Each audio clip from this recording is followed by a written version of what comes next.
Hello everyone, Onlydraven here again today, and today we're going to be doing another tutorial in Minecraft Sky Factory 4. Today I'm going to be showing how to build and use an inscriber to get a couple of the different advancements needed on the power screen. So if we pull up our advancements book, under the age of storage, you're going to see a couple first ones here, which requires a silicon press, a logic press, and a logic processor. And we're going to need those things in order to build an ME storage. So I'm going to show how to build use an inscriber to make those things. So pretty easy one today. If you find the video helpful, please be sure to remember to click like, and most importantly, please remember to smack that subscribe button so that way you can see all my tutorial and content as it comes out. So a couple things we're going to do today. We're going to start by building an inscriber. And an inscriber is 5 iron ingots, 2 sticky pistons, and a fluix crystal. That gives us our inscriber.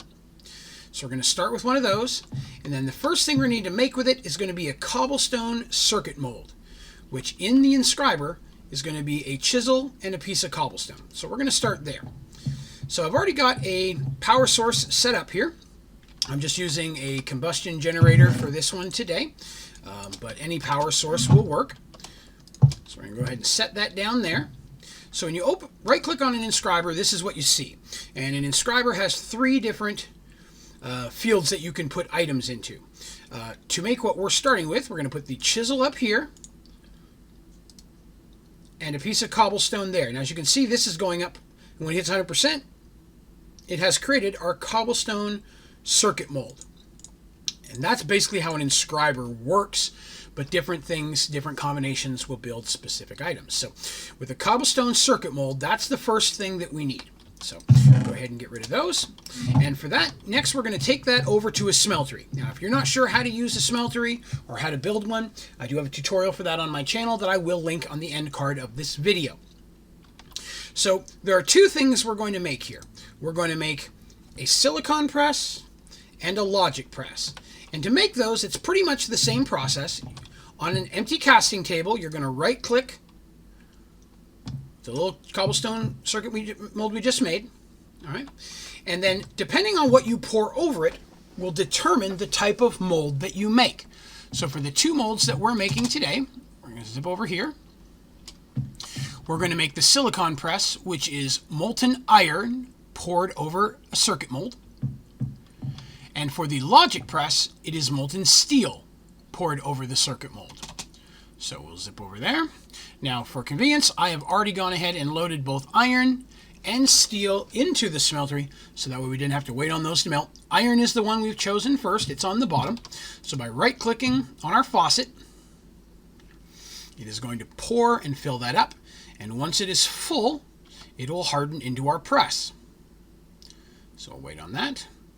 Takes a moment. Once that hits 100%, we will have our first press, which will be our silicon press. And it's slow. There we go. All right. So we take that out, and now we have our silicon press. So now we're going to go over here, and we're going to choose steel, which moves it to the bottom, which means that's what we're pouring. We're going to do the exact same thing over the exact same cobblestone circuit mold. And in this one, when it hardens, we'll have the other press that we're going to need, the logic press. So it's ticking itself up there.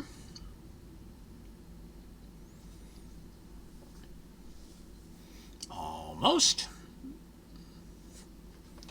And there we go. We just right click on that. So now we have a silicon press and a logic press. All right. So next thing we need to make, so we're going to use those in our inscriber. We want to make a logic processor, which, as you can see by your advancements, is right there. So, logic processor requires a printed logic circuit, a printed silicon circuit, and a piece of redstone. So let's see how we make those. First things first, we're going to grab those. Now, inside of our inscriber, we're going to take our silicon press, we're going to put it on the top. We're then going to take a piece of silicone and put it in the middle. Now, as the bar fills up, it is going to press that into printed silicon. You're going to use a lot of this throughout the game for different materials, different recipes. So now we have a printed silicone. So we take that out, Now we're going to replace it with a logic press. Now a logic press, we're going to put a piece of gold in there. The exact same process is going to go through, and that is going to give us a printed logic circuit. So that's 2 of the components we need. Now the next one, of course, was redstone. So let's go ahead and grab ourselves some redstone here. And now take out that. So now we're going to put a printed silicon, printed logic circuit, and a printed redstone. And that is going to give us our logic processor. And you can repeat that over and over again to make as many as you need. Now there are other things that you can make in the Inscriber, of course, but we're just looking at the advancements today. This is going to give you the first 3, a silicon press, a logic press, and get you a logic processor. And you're going to need plenty of these components to move forward in building your ME system. All right. So that's all that's needed to build and use the Inscriber to make a couple different things there. Hope that you found that helpful. If you do have any other recommendations or suggestions for other tutorials you'd like to see in Minecraft Sky Factory 4, please be sure to put those down in the comments. I'm always looking for recommendations and new stuff to make. And with that, we're going to call it a day. Thank you very much for watching. Have a great day.